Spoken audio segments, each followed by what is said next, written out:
doctora Leticia Calderón Chelius, que ya llegó por aquí en la Cámara de Diputados, formaba parte de un evento organizado por la diputada Andrea Chávez, que le llega al corazón, muy cercano también a la experta en temas migratorios e investigadora del Instituto Mora, que es el de las muertas de Juárez, los campos de algodón allá en Juárez. Mi querido Toño, déjame preguntarte tu opinión acerca de las declaraciones del diputado, del honorable diputado del PAN, Santiago Krill, aquí en exclusiva para Sin Censura. Híjole, definitivamente tienen una capacidad muy cabrona para decir cosas que resultan hasta increíbles para muchas personas. Sostener un liderazgo inexistente de Marco Cortés, por ejemplo, y sacarle la vuelta al tema de Felipe Calderón. ¿Se hacen o son?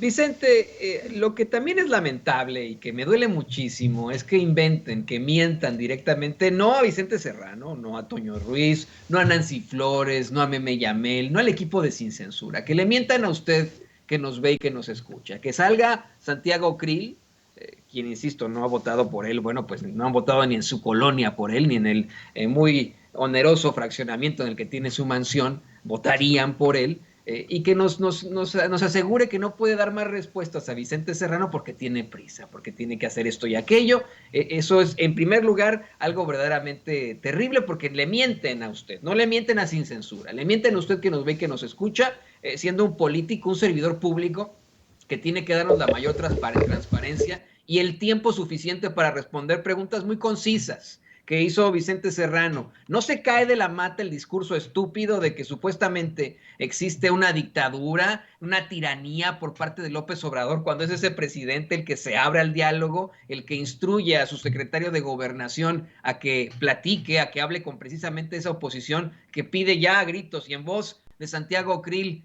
diálogo, y las respuestas son verdaderamente indignantes. Respuestas primero asegurando de que ya hay diálogo político, respuestas en las que evaden hablar precisamente de la pregunta que le hizo Vicente con una chingada. ¿Por qué le llaman dictador a un presidente cuando es un dictador que se abre y que no los persigue? ¿Por qué le llaman tirano a un presidente que está abierto precisamente al diálogo que están hablando? Dice Santiago Krill que lo que se necesita hacer es dejar atrás los agravios pasados, situaciones que obstruyen el diálogo. No son agravios pasados, insisto, perdón que sea tan pelado con esto. Le recuerdo que este es un programa para adultos. Si hay chiquillos por ahí, tápele los oídos. Pero no son agravios pasados con una chingada. Son agravios de hoy. Hoy tenemos a Felipe Calderón asegurando que fue un montaje, que fue una simulación, un trayecto en el tren que estaba ahí en el Aeropuerto Internacional General Felipe Ángeles, un miembro de ese partido, esposo de una colega de Santiago Krill en la Cámara de Diputados. O sea, los agravios no son pasados, son presentes y serán futuros. Seguimos viendo un discurso pendejísimo de legisladores como Kenia López Rabadán, como Xóchitl Gálvez, como el senador Longaniza, Julen Rementería, como el más hipócrita de todos ellos, Damián Cepeda. Esos son agravios presentes. ¿De qué chingados nos está hablando Santiago Krill? ¿De qué diálogo nos está hablando? ¿Cómo es posible que nos diga que supuestamente Marco Cortés está abierto al diálogo, que él es el que lo instauró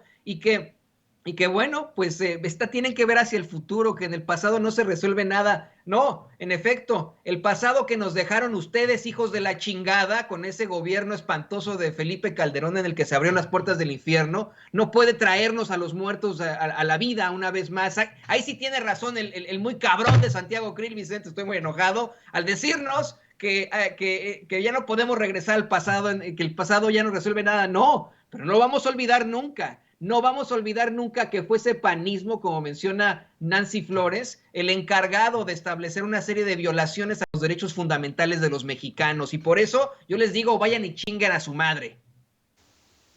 Y fíjate, mi querido Toño, que en eso de no querer regresar al pasado, negaría, por ejemplo, la posibilidad, Santiago Krill, de realizar un foro como el realizado hoy aquí en la Cámara de Diputados para recordar, para seguir poniendo el dedo en la llaga en los campos de algodón, por ejemplo, de Ciudad Juárez, en donde fueron encontradas muchas mujeres asesinadas y algo que he reportado desde el lugar de los hechos, allá en Ciudad Juárez, por muchos años. Y precisamente quien estuvo presente en ese foro es la doctora